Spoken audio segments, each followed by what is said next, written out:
Film की शुरुआत होती है और हमें पानी में एक सबमरीन दिखाई जाती है। उसके अंदर दो आदमी दो अलग तरह की कीज चाबियों को जोड़कर एक कमरे को खोलते हैं, जिसमें उन्होंने बहुत बड़े एआई सिस्टम को रखा हुआ था। ये एआई सिस्टम ऐसा था जो दुनिया में होने वाली किसी भी मुसीबत से इन्हें बचा सकता था। वो दुनिया में हर चीज को हैक करने का काम कर सकता था। अब जब वो लोग उस एआई सिस्टम को चलाकर कमरे से बाहर आते हैं तो उन्हें अपने पास एक और सबमरीन के आने का सिग्नल मिलता है, जो बहुत तेजी से उन्हीं के सबमरीन की तरफ आ रही थी। वो लोग अपने कैप्टन को उस सबमरीन के पास एक मिसाइल छोड़ने का कहते हैं, मगर जैसे ही उनका छोड़ा हुआ मिसाइल उस सबमरीन के पास जाता है वो गायब हो गई थी। तभी वो अपने मिसाइल को वापस लाने का कहते हैं, मगर अब वो उन्हीं के सबमरीन की तरफ बढ़ रहा था। ये देखकर कैप्टन डर जाता है और हैरान हो गया था। उसे ऐसा लग रहा था कि शायद उन्हें किसी ने हैक कर लिया है। ये काम दरअसल उनके एआई का ही था जिसने इनके सिस्टम को हैक कर लिया था। वो मिसाइल अब इन्हीं के सबमरीन से आकर टकरा गई थी, जिस वजह से सबमरीन के तबाह होने के साथ साथ सभी ऑफिसर्स भी मारे जाते हैं। उनका एआई सिस्टम भी पानी में डूब गया था। उनके ऑफिसर्स जो मर गए थे उनकी लाशें पानी में तैर रही थी और ऊपर आने लगती हैं। उनके गले में हम लटकी हुई उन्हीं चाबियों को देखते हैं जो एआई सिस्टम के कमरे की चाबियां थी। इसके बाद हमें एक आदमी इथान को दिखाया जाता है जिसके पास एक पोस्टमैन कुछ लेकर आया था। यहाँ पर हमें इथान के बारे में बताया जाता है कि वो पहले एक बहुत बड़ा चोर था जो गैब्रियल नाम के आदमी के साथ मिलकर काम किया करता था, मगर एक दिन गैब्रियल ने इथान की दोस्त को मार दिया, जिसके बदले में इथान को आईएमएफ वालों ने मुजरिम समझकर पकड़ लिया। लेकिन जब आईएमएफ के डायरेक्टर को इथान की काबिलियत के बारे में पता चला तो उन्होंने उसकी सजा को माफ करवा के आईएमएफ का एजेंट बना दिया। अब इथान के पास एक काम आता है, उसने तो चाबियों को ढूंढना था और वो वही चाबियां थी जो हमने कहानी के शुरू में देखी, जिससे एआई के सिस्टम को खोला जा सकता था। इस वक्त वो चाबियां एक लड़की के पास थी जो आईएमएफ की एक एजेंट थी। उसे वो इस्तांबुल से मिली थी। उस लड़की के ऊपर 5 करोड़ का इनाम भी था। इथान को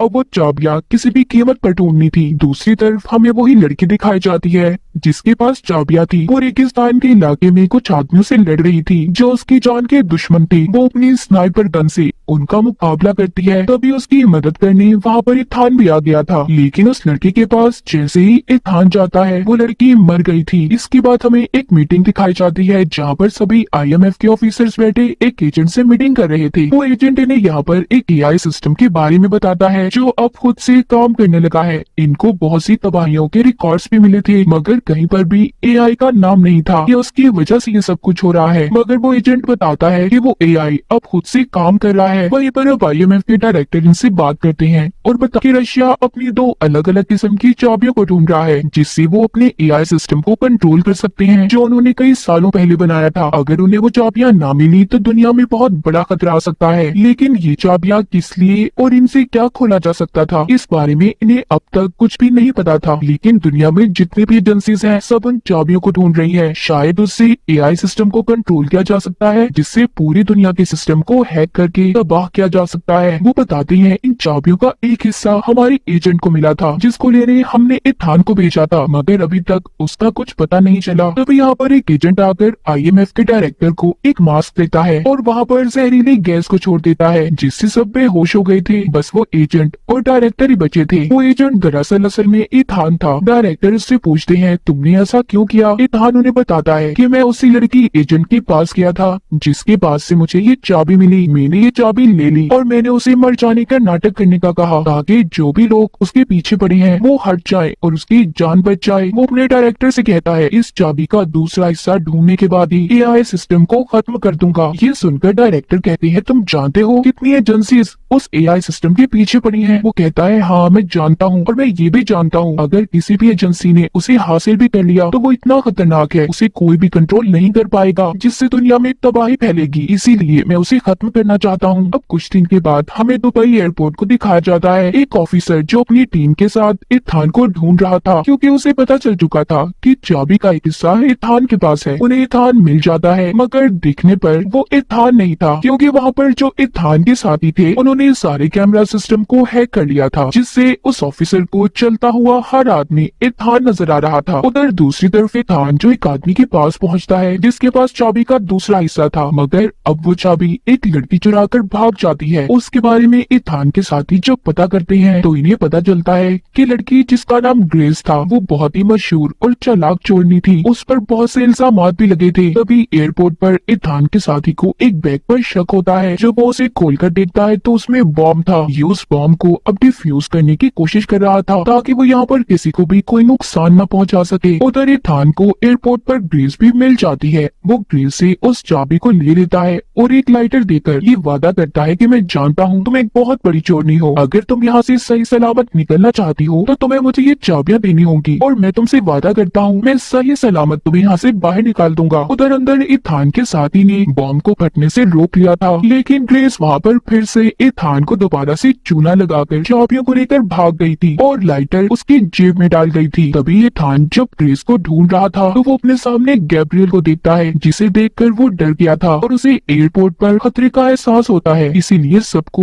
बाहर निकलने का कहता है कि यहाँ पर बहुत बड़ा खतरा है। उधर IMF वाले जिन्होंने इथान पर नजर रखी हुई थी वो वीडियो में इथान और ग्रेस को जब साथ देखते हैं तो समझ जाते हैं कि इन दोनों का चाबियों को लेकर कुछ तो चक्कर जरूर है। उधर एयरपोर्ट पर ग्रेस को पकड़ा जा चुका था। उसके सामने उसके पासपोर्ट और बहुत से पैसे रखे थे। अब ऑफिसर उसे अपने सबसे बड़े ऑफिसर के पास लेकर जाता है, जो असल में कोई और नहीं बल्कि इथान था। वो कहती है तुम ही ने मुझे पुलिस से पकड़वाया है ना? वो कहता है हाँ। अब तुम मुझे बताओ वो चाबियां तुम क्यों हासिल करना चाहती हो? वो बताती है मैं नहीं जानती उन चाबियों के बारे में असल राज क्या है। मुझे तो सिर्फ ये बताया गया था कि मुझे इन चाबियों को एक आदमी के पास बेचना है जो मुझे बहुत से पैसे देगा, और तुम्हारे बारे में भी बताया गया था। इतना कहकर जब ये दोबारा से इथान के साथ जा रही थी, एक बार फिर ग्रेस इथान को धोखा दे देती है। ऑफिसर्स के दरमियान में फंसाकर वो वहाँ से भाग गई थी और नीचे जाकर गाड़ी को लेकर चलाकर वहाँ से चली जाती है। उसका पीछा एक बाइक पर इथान भी कर रहा था। तभी ग्रेस के सामने कुछ गुंडे आ जाते हैं जो उसे अब तंग कर रहे थे और गाड़ी से बाहर निकलने का कहते हैं। वहाँ पर जल्दी से अब इथान भी आ गया था। उसने ग्रेस को बचा लिया था और उसके हाथ पर अपने हाथ के साथ हथकड़ी को बांध देता है ताकि वो भाग न सके। उधर ही वो ऑफिसर जो इथान को पकड़ने में लगा हुआ था वहाँ पर आ जाते हैं। इसी दौरान एक लड़की कातिल उनके पीछे पड़ जाती है। उसने ऑफिसर्स पर हमला कर दिया था और ग्रेस और इथान के पीछे पड़ चुकी थी। वो भी उनसे चाबियां हासिल करना चाहती थी। इथान और ग्रेस उससे बचकर एक गाड़ी को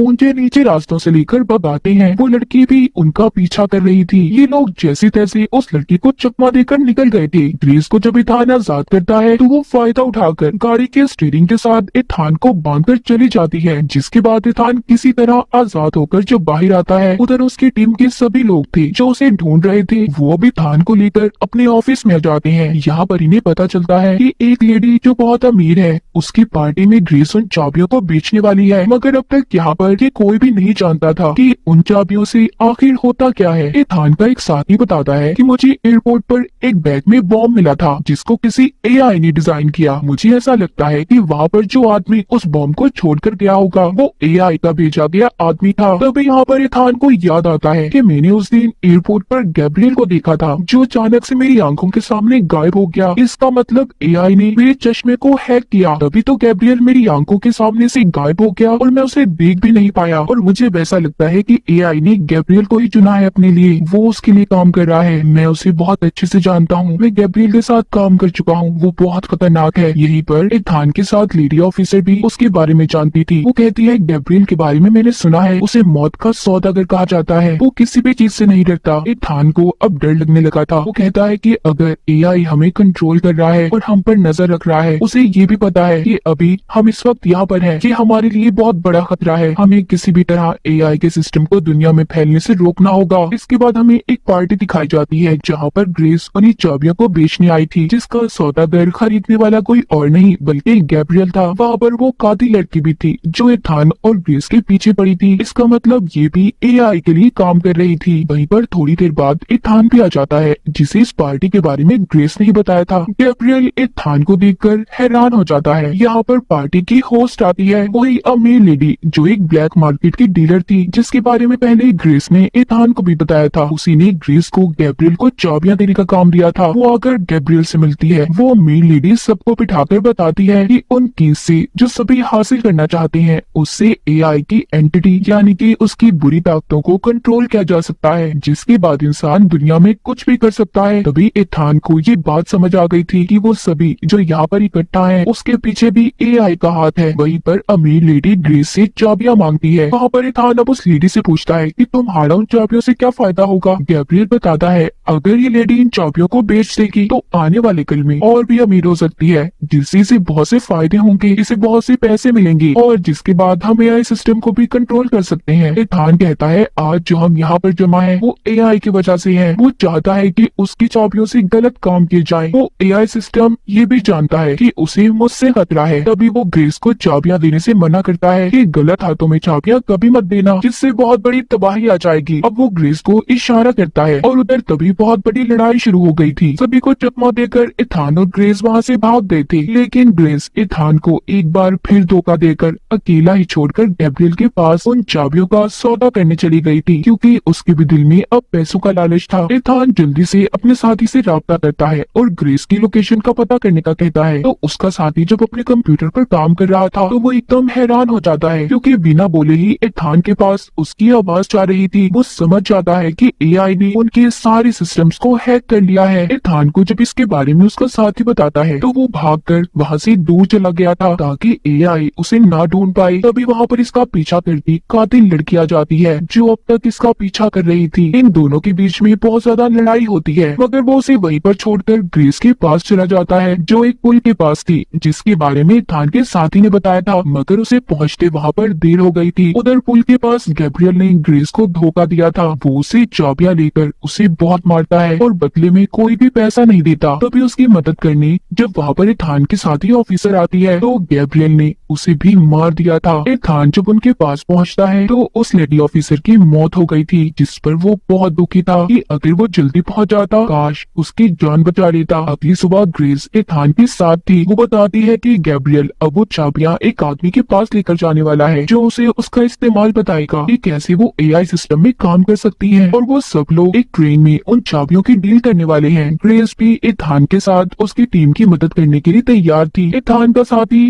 ग्रेस को अब उस अमीर लेडी का मास्क पहनकर जाने का कहता है जो गैब्रियल से मिली हुई थी, ताकि ग्रेस को वहाँ पर कोई भी ना पहचान सके। अब उसका साथी वहाँ पर इथान को बताता है एआई जानता है कि तुम उसे खत्म करना चाहते हो और उसने जानबूझकर तुम्हारे सामने गैब्रियल को लाकर खड़ा किया है। अगर तुम चाहते हो कि एआई के बारे में कभी भी किसी को कुछ पता न चले, कोई उसका गलत इस्तेमाल न करे, तो तुम्हें गैब्रियल को खत्म करना होगा, तभी ऐसा मुमकिन हो पाएगा कि एआई का किसी को भी पता न चले। अगर तुमने पहले एआई को खत्म कर दिया तो सबको उसके बारे में पता चल जाएगा, क्योंकि गैब्रियल कभी भी चुप नहीं बैठेगा और एआई फिर से जिंदा भी हो सकता है। इसीलिए पहले गैब्रियल को मारो। वो कहता है मैं वादा करता हूँ मैं ऐसा ही करूंगा, लेकिन जब तक मैं ये ना जान लूं उन चाबियों से एआई को कैसे कंट्रोल कर सकते हैं, उनका क्या काम है, मैं तब तक गैब्रियल को नहीं मार सकता। अब ग्रेस इथान की बात मानकर उस अमीर लेडी का मास्क पहनकर जाने के लिए तैयार थी और साथ ही वो ग्रेस से ये वादा करता है कि वो जल्दी उसे वहाँ से बचा लेगा। अगले दिन ट्रेन में गैब्रियल और उसकी सारी टीम थी। गैब्रियल ट्रेन चलाने वाले आदमी को मार देता है और स्पीड को तेज कर देता है ताकि कोई भी उन्हें पकड़ ना पाए। उधर जब अमीर लेडी ट्रेन के कमरे में जाती है तो वो सामने अपनी हम शक्ल को देखती है जो कोई और नहीं बल्कि ग्रेस थी। ग्रेस ने उस अमीर लेडी को बेहोश कर दिया था और उससे वो चाबियां ले लेती है, जिसके बाद अब वो उस आदमी के पास जाती है जो उन चाबियों के बारे में जानता था। यहाँ पर उन चाबियों को खरीदने वाला आदमी कोई और नहीं बल्कि आईएमएफ का डायरेक्टर था। ग्रेस उससे पूछती है कि इन चाबियों से क्या हो सकता है। वो कहता है इस बारे में तो मैं भी नहीं जानता कि इन चाबियों से क्या हो सकता है और क्या नहीं, मगर किसी भी हाल में मुझे ये चाबियां चाहिए ताकि हम एआई के बारे में पता कर सके। इधर ही ट्रेन में दूसरी तरफ गैब्रियल एक एजेंट से मिलता है जो सिस्टम एआई के बारे में जानता था। गैब्रियल उससे पूछता है कि तुम उस सिस्टम के बारे में क्या जानते हो। एजेंट बताता है कि कुछ सालों पहले रशिया ने एक सिस्टम बनाया था जिसे एआई का नाम दिया गया और ये सिस्टम उन्होंने अपने एक सबमरीन में शुरू किया। और ये एजेंट उसी बारे में बता रहा था जो हमने कहानी के शुरू में देखा था। उन्होंने अपने एआई सिस्टम को ऐसे डिजाइन किया कि वो बहुत ही शानदार था।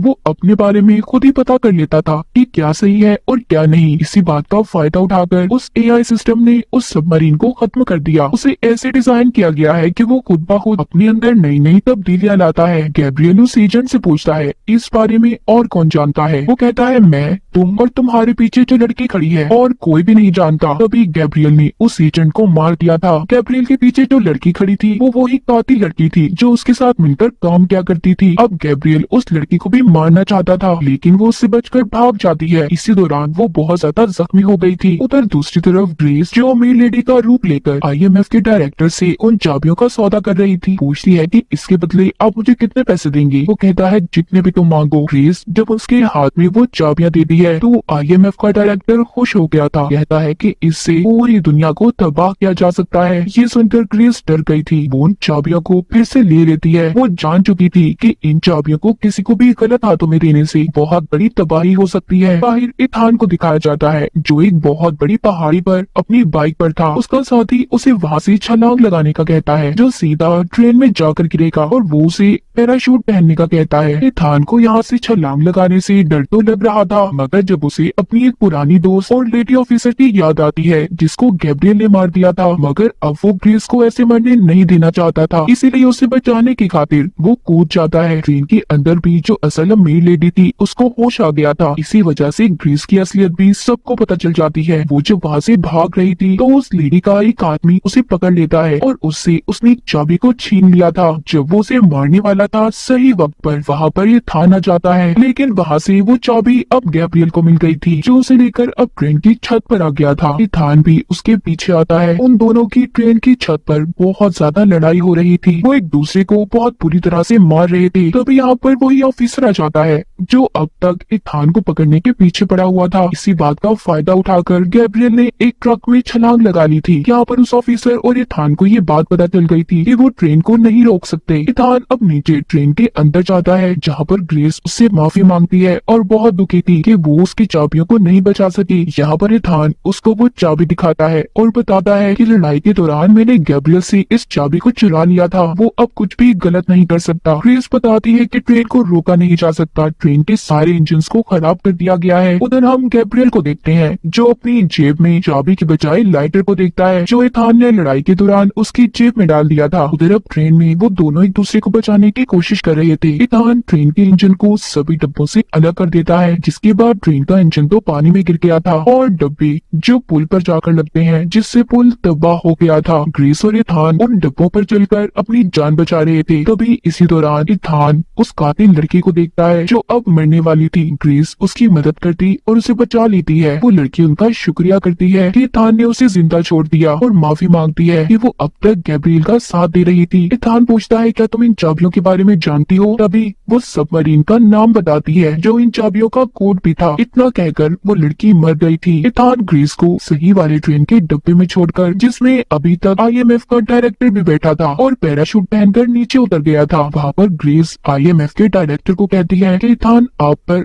अब भी भरोसा करता है, उसको आप पर यकीन है कि आप कभी भी कोई गलत काम नहीं कर सकते। ये सुनकर IMF का डायरेक्टर ग्रेस से कहता है तुम फिक्र नहीं करो, कुछ भी गलत नहीं होगा, और हाँ मैं तुमसे वादा करता हूँ कि तुम्हारे सारे पिछले रिकॉर्ड्स को मिटा दिया जाएगा और तुम अब IMF की एजेंट बनकर जिंदगी गुजारोगी। उधर इथान को दिखाया जाता है जो अपने साथियों के पास पहुँच गया था और चाबियां देकर उसके बारे में पता करने का कहता है। यानी कि इथान का सफर अभी शुरू हुआ था। वो दुनिया में आने वाली इस बड़ी सी तबाही को रोकना चाहता था। फिल्म के आखिर में हमें पानी के अंदर रशियन सबमरीन को दिखाया जाता है और इसी के साथ इस फिल्म की कहानी यहीं पर खत्म हो जाती है। फिल्म का 3 घंटे से अधिक के रन टाइम में एक के बाद कई एक्शन सीन्स हैं।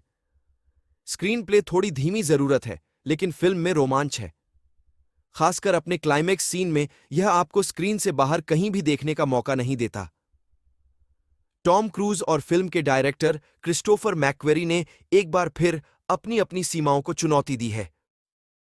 फ्रेंचाइजी के पॉपुलर थीम को बनाए रखते हुए इस जोड़ी ने एक जबरदस्त एक्शन थ्रिलर रचा है। क्यों देखें? बेहतरीन एक्शन, जबरदस्त रोमांच और होश उड़ाने वाले स्टंट सीन देखना चाहते हैं? इन सब से कहीं अधिक टॉम क्रूज और मिशन इम्पॉसिबल फ्रेंचाइजी के फैन हैं तो इस फिल्म को जरूर देखें।